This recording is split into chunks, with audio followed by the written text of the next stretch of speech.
हमारे समाज में आए दिन ऐसी घटनाएं होती रहती हैं जहां ज़मीन के विवाद में हत्याएं होती रहती हैं। कभी आपने सुना होगा कि कोई चाकू कैंची और पेचकस से हत्या कर दिया, कहीं कोई ईंट से मार मार कर सर फोड़ दिया, कहीं कोई तलवार से गर्दन ही उतार लिया। हम पत्रकार हैं, ऐसी घटनाएं कवर करते रहते हैं। यहाँ पे हमारे साथ में पत्रकार है द पब्लिक खबर के Mukesh Yadav, the public reporter के अरविंद सिंह, इनसे बात करेंगे। अभी हम लोग हैं कबीरुद्दीनपुर में। यहाँ पे तलवार वाली घटना हुई है। एक अनुराग यादव ताइक्वांडो का खिलाड़ी था जिसकी तलवार से गर्दन ही उतार ली जाती है। वही जमीन का मामला रहता है। पिछले एक सप्ताह से ज़्यादा का समय बीत गया है जब सारे पत्रकार लोग इस पे लगे हुए हैं।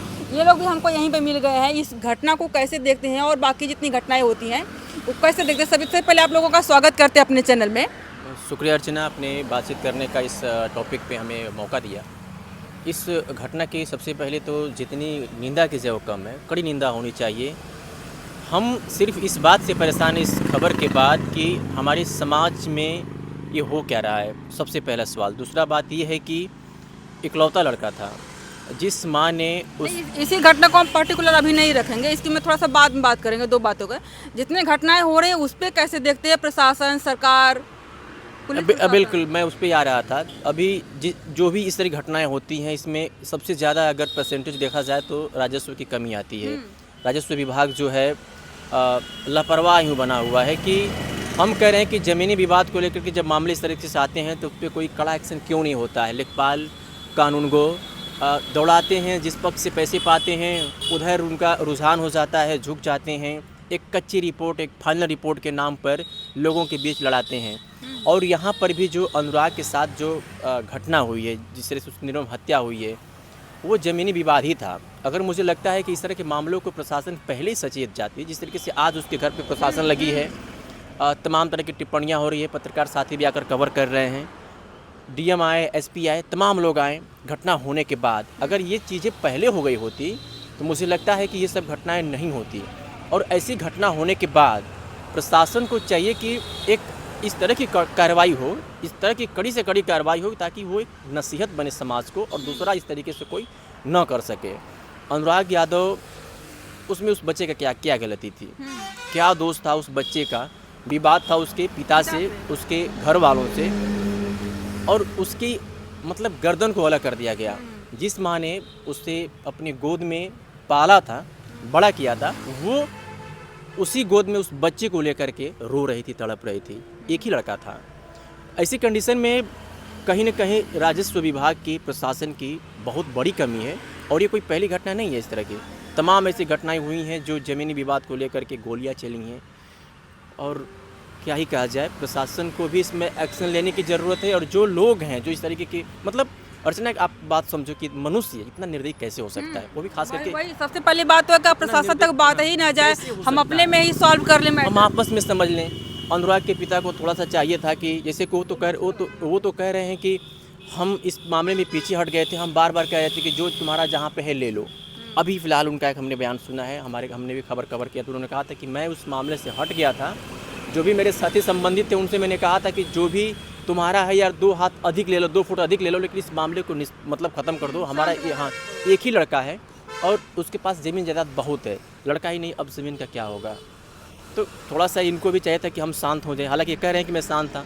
रही बात लालता यादव की, तो अब उनका जो इतिहास के थोड़ा सा बारे में हम लोगों ने थोड़ा सा सर्च किया, जानने का प्रयास किया। तो ये जो उनकी प्रवृत्ति है, खुखार प्रवृत्ति पहले की है। उनके बगल में एक ऐसे बुजुर्ग हैं, उसकी शक्ल न देखें इसलिए उन्होंने 230 फीट लंबी चहारदीवारी जिसकी ऊंचाई 9 फुट हो बनाया है 6 लाख रुपए खर्च करके, सिर्फ इसलिए कि लालता प्रसाद की हम शक्ल ना देख सकें। पूरा दहशत का माहौल था।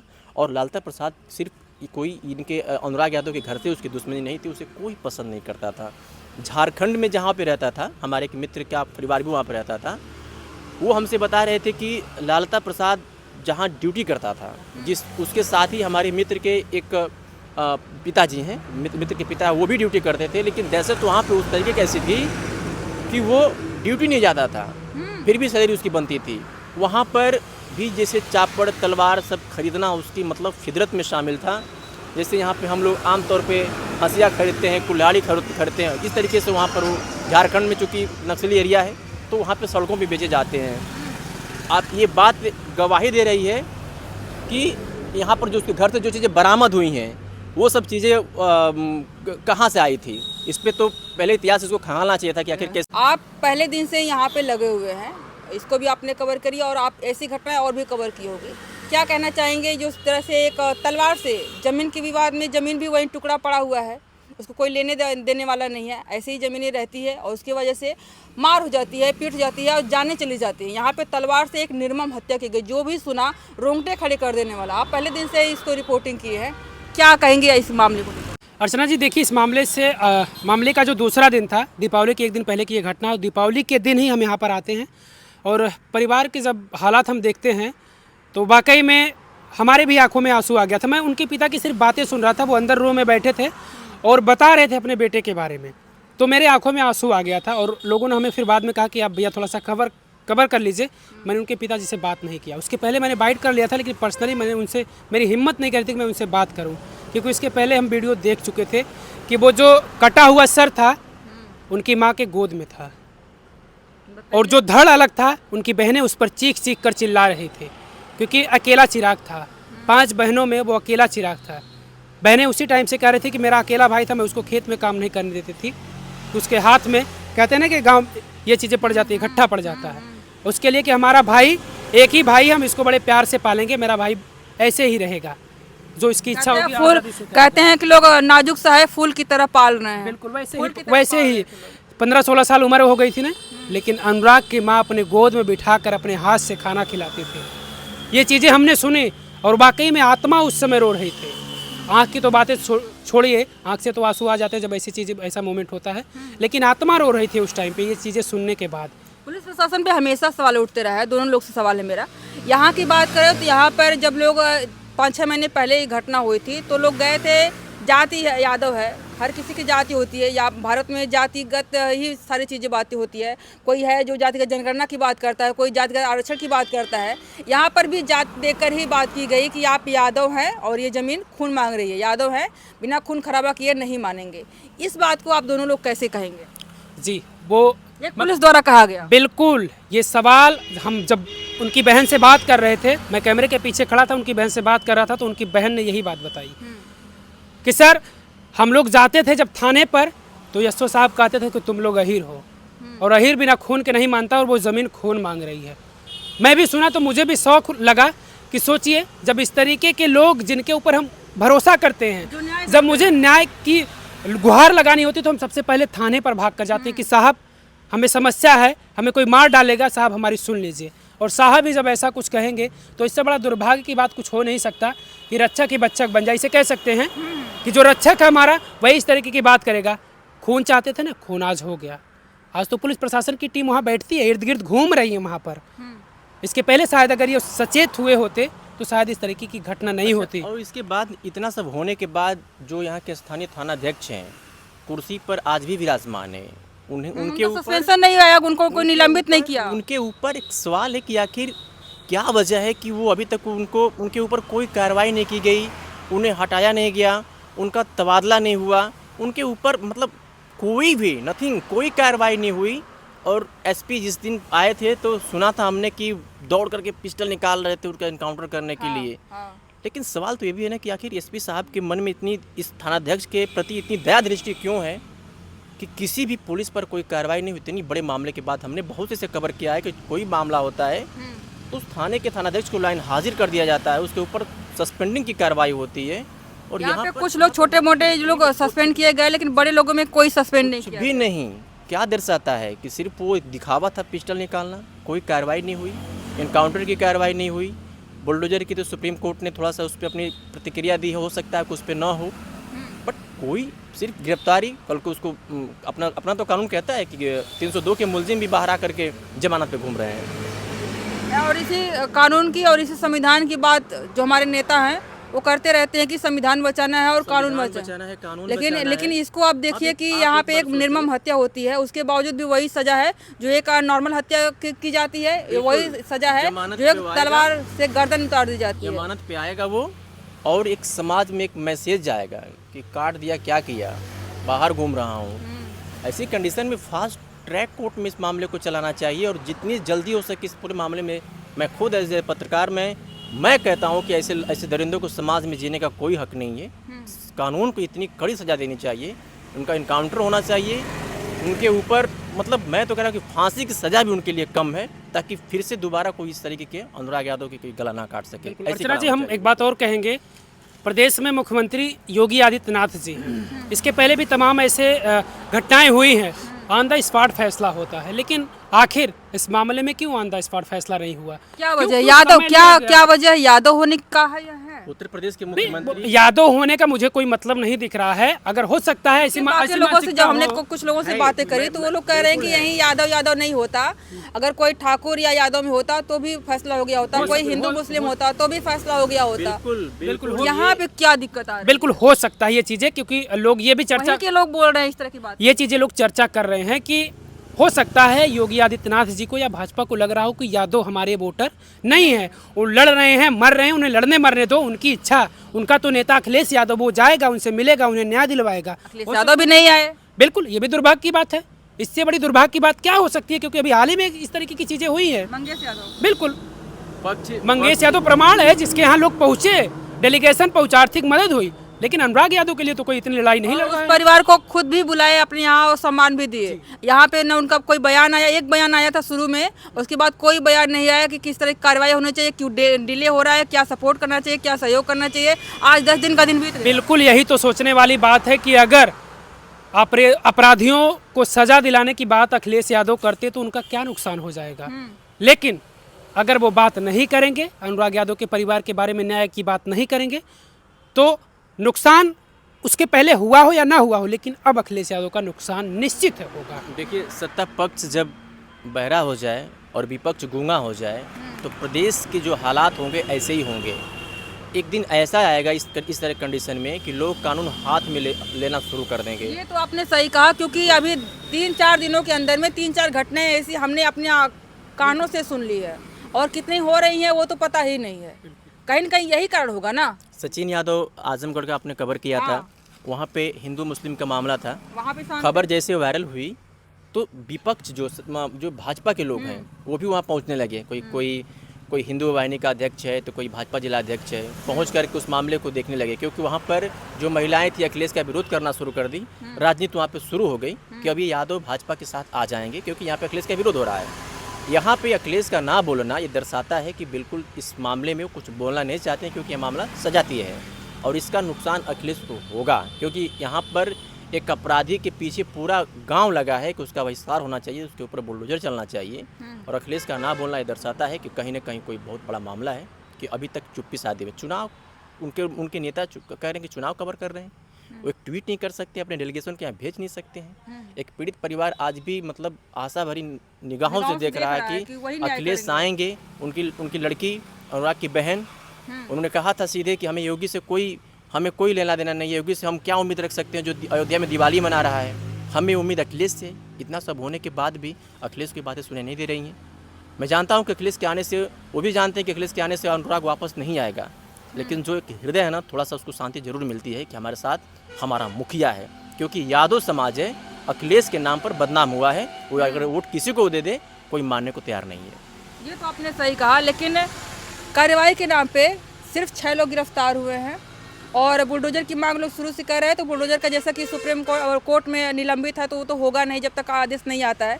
और क्या लगता है कि और क्या क्या कार्रवाई आपको देखने को मिल सकती है आने वाले? देखिए, आज हमने अनुराग यादव के पिताजी से बात किया, तो वो आज फिर डीएम से मुलाकात करने के लिए गए थे। तो वहाँ से उन्हें आश्वासन मिला है कि सारी प्रक्रियाएं पूरी हो चुकी हैं। बात बुलडोजर पर सवाल खड़ा हो रहा है, तो वहाँ पर भी इनके पिताजी को यही सुनने को मिला कि सुप्रीम कोर्ट का आदेश है, तो उसमें जो भी गाइडलाइंस होगी उसके आधार पर जिस तरीके की कार्रवाई होनी चाहिए वो कार्रवाई सुनिश्चित करेंगे, लेकिन कार्रवाई होगी। डीएम ने आज ये पूरे तरीके से आश्वासन दे दिया है इनके पिताजी को, और इन्होंने कहा कि हमसे बात करते हुए डीएम साहब भावुक हो गए थे कि क्या करें, हम कितनी जल्दी न्याय दिलवा सकें।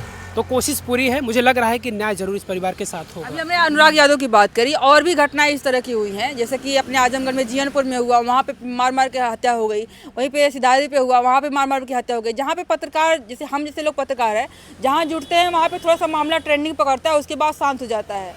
जहाँ पे ट्रेंडिंग पकड़ता है वहाँ पे थोड़ी बहुत कार्रवाई हो जाती है, वरना शांत रहता है। न कोई गिरफ्तार, कौन गिरफ्तार हुआ, किसको सजा हो रही है, क्या हो रहा है, कुछ पता नहीं चलता है। और मामलों में क्या होगा? बिल्कुल देखिए, आपने कहा कि जहाँ हम लोग जाते हैं वहाँ कार्रवाई हो जाती है, लेकिन कभी कभी ऐसी चीज़ें भी आती हैं, लोग हम लोगों को दूसरे नज़रिए से देखते हैं। अगर कोई टीवी चैनल का उस बीच में कोई आ जाए तो लोग कहेंगे कि देखिए बड़ा चैनल है। बिल्कुल, लेकिन अगर कोई आवाज़ उठाता है इस तरीके से गाँव में जाकर, जहाँ की खबरों के बारे में लोगों को पता ही नहीं चलता कि वहाँ किसी की हत्या हो गई, वहाँ की खबर जब हम लोग दिखाते हैं तो वहाँ के उनके साथ कुछ ना कुछ ज़रूर होता है, और ऐसी चीज़ें हुई हैं। हम लोगों ने कवरेज किया है, वहाँ पर कुछ ना कुछ असर पड़ा है, वो मामला आगे बढ़ा है, वो मामला न्याय की तरफ आगे बढ़ा है, वो चीज़ें हुई हैं हम लोगों के सामने भी। जैसे पत्रकारों को कोई बेशर्म कहता है ना, तो थोड़ी तकलीफ होती है।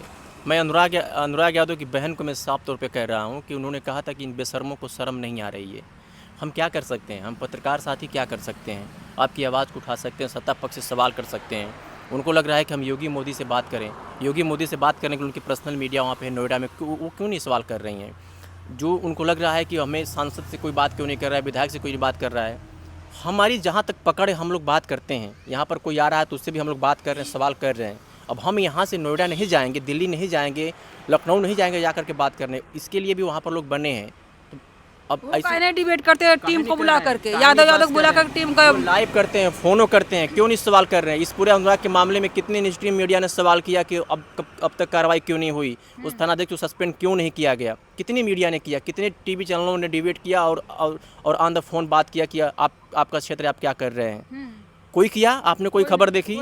फिर भी अगर अनुराग की बहन ऐसे कह रही है कि बेशर्मों को शर्म नहीं आ रही है, एक डॉक्टर अपने मरीज से वो रहम से पेश आएगा तो उसकी रोजी रोटी कैसे चलेगी? ऐसा है कि कोई डॉक्टर पैर टूटा हुआ है, उसके घर पैसे नहीं है और फ्री में इलाज कर दे? कभी आपने देखा है? जो जिसका काम है वो करेगा। पुलिस वालों को सैलरी मिलती है फिर भी वो घूसखोरी करते हैं, उनको सरेआम पैसे मिलते हैं तो वो लोग उसकी तरफ से काम करते हैं। तमाम ऐसे उदाहरण हुए हैं और तमाम लोग गिरफ्तार भी हुए, एंटी करप्शन की टीमों ने गिरफ्तार किया घूस लेते हुए, जिनको सैलरी मिलती है। हम तो दौड़ रहे हैं आपसे बातचीत, और टीआरपी के लिए कौन नहीं दौड़ता है? केवल पत्रकारी यूट्यूबर दौड़ता है? सभी लोग दौड़ते हैं टीआरपी के लिए। लेकिन जो उसकी बहन का माना कि थोड़ा सा दिमागी संतुलन इस टाइम ठीक नहीं है, लेकिन देखना चाहिए कि हमारे लिए लड़ कौन रहा है, नेता अभिनेता या फिर हमारे बड़ी मीडिया घराना या फिर हमारे क्षेत्रीय पत्रकार? इस बात मुझे लग रहा है कि इस बात का अफसोस उन्हें हो रहा है। जैसा कि बता रहे हैं अरविंद जी की इस तरीके की चीज़ें सामने आई थी वाकई में कि उनकी बहन झल्ला जाती हैं और इस तरीके के शब्दों का प्रयोग करती हैं। लेकिन आज उनके पिताजी कह रहे थे, हाथ जोड़कर ऑफ कैमरे कह रहे थे कि आप लोग ही हमारा सहयोग करते रहिए, आप लोग जिस दिन आना बंद कर देंगे मुझे न्याय नहीं मिल पाएगा। इस तरीके की चीज़ें उन्हें उम्मीद जगी है कि यही लोग हमें न्याय दिलवा सकते हैं, हमारी आवाज़ उठा सकते हैं। न्याय की बात तो चलिए दूर है, हम लोग क्या कर सकते हैं, लेकिन आवाज़ हम लोग बन सकते हैं। इस तरीके की उम्मीदें हैं परिवार। हर चैनल पे वो बात न करें। मैं ये नहीं कहता हूँ कि सबसे सही बात है एक आदमी दिन भर कितना बोलेगा। मैं चाहता हूँ कि अगर जिस तरीके से घर के हालात क्या हैं, घर चाहता क्या है, घर वालों से बात क्या हुई, कार्रवाई कहाँ तक बढ़ी, दिन भर में एक प्रेस कॉन्फ्रेंस कर दें कि भाई सभी लोग आप रख लीजिए, हमारी ये बातें पूछ लीजिए। दिन भर नहीं मतलब है कि दिन भर कोई बात नहीं कर सकता, लेकिन दिन में एक बार, चाहे उनके पापा हों, चाहे उनकी बहन हो, चाहे उनका कोई पर्सनल एक कोई हो जो बता सके कि आज क्या हुआ, हम क्या चाहते हैं। वो चुप्पी साधेंगे तो हम लोग कब तक चिल्लाएंगे? ये तो आपने सही कहा, जब तक वो लोग बोलेंगे, मैंने शुरू में ही कहा था कि जब तक वो लोग बोलेंगे तब तक हम लोग भी दौड़ेंगे, वरना जहाँ वो लोग शांत हुए मामला शांत पड़ जाएगा। शांत की बात करें तो 10 दिन बाद बहुत कम लोग आप वहाँ पे जाते हैं, पत्रकार बंधु भी उतने अब नहीं दिख रहे हैं।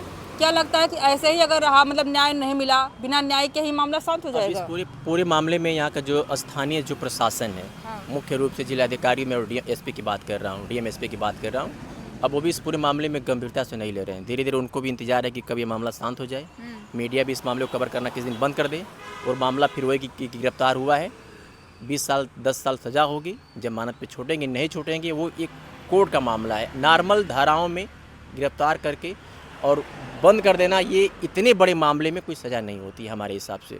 इसमें ज़रूर नहीं कि सिर्फ बुलडोजर चले, इसके बाद भी कड़ी कार्रवाई है। उनका इनकाउंटर भी हो सकता है, उनको फांसी की सज़ा भी हो सकती है। बहुत से लोगों की फांसी सज़ा हुई, 302 के मुलजिम जो बने हुए हैं। तो ये जिस तरह से जघन्य अपराध हुआ उसमें फांसी लाजमी है, एकदम बिल्कुल होना चाहिए, और भी फास्ट ट्रैक कोर्ट में इस मामले को चलाना चाहिए ताकि जल्दी से इस मामले में फैसला हो। लेकिन प्रशासन भी निष्क्रिय हो चुका है और ये बहुत बड़ा तालमेल घोलमेल सब लग रहा है मैडम कि कुछ कहा नहीं जा सकता, सबके सब मिले हुए हैं, सीधी सी बात है। आपको क्या लगता है? जी बिल्कुल, इस तरीके की चीज़ें सामने आ रही हैं। कहते हैं ना कि आदमी रोते रोते थक जाता है, न्याय मांगते मांगते थक जाता है, चप्पलें घिस जाती हैं। ये चीज़ें आप भी जानती होंगी। कोर्ट का चक्कर लगाते लगाते, थाने का चक्कर लगाते लगाते एक दिन इंसान थक हार कर बैठ जाता है, क्योंकि उसका जीवन है, उस जीवन को आगे भी बढ़ाना है। ऐसा नहीं है कि वो जीवन अब पूरा समाप्त हो गया, क्योंकि अभी पीछे परिवार है। उस पिता के ऊपर अब और जिम्मेदारी आ गई है। बेटा तो जिम्मेदारी ले रहा था धीरे धीरे, लेकिन उस पिता के ऊपर अब जिम्मेदारी बढ़ गई है। इसलिए पिता इसके साथ साथ अब अपने जीवन के बारे में भी सोचेगा, अपने परिवार के बारे में भी सोचेगा। बिल्कुल। तो उम्मीद हम करते हैं कि अगर इस मामले में जल्द से जल्द कार्रवाई हो जाएगी तो शायद उस पिता को न्याय मिल जाएगा और थोड़ा सा सुकून मिल सकता है। बेटे का ना होने की तो कमी कोई पूरी नहीं कर सकता, लेकिन थोड़ा सा हो सकता है कुछ उनकी आत्मा जो उसको संतुष्टि थोड़ा सा मिल जाए उनको न्याय मिलने के बाद। जो अपराधी होंगे, अपराधी सोच के होंगे, उनको भी थोड़ा सा खौफ होगा कि नहीं भाई हमको इतना नहीं करना है, ऐसी मतलब ऐसी सजाएं भी हो सकती है। लेकिन इसका डर किसी को नहीं है। संविधान का नहीं डर है, ना कानून का डर है। आए दिन इस तरह घटनाएं होती रहती है। हमने मुकेश जी से बात करी, अरविंद जी से बात करी है। इनकी बातें जो निचोड़ निकला है, क्या निष्कर्ष निकला, आप लोग कमेंट करके बताइए। इनकी बातों से आप कितना सहमत है, इनके कुछ सुझाव या सलाह देना चाहते हैं, वो भी आप कमेंट करके बता सकते हैं। अभी के लिए इतना ही, बहुत बहुत धन्यवाद।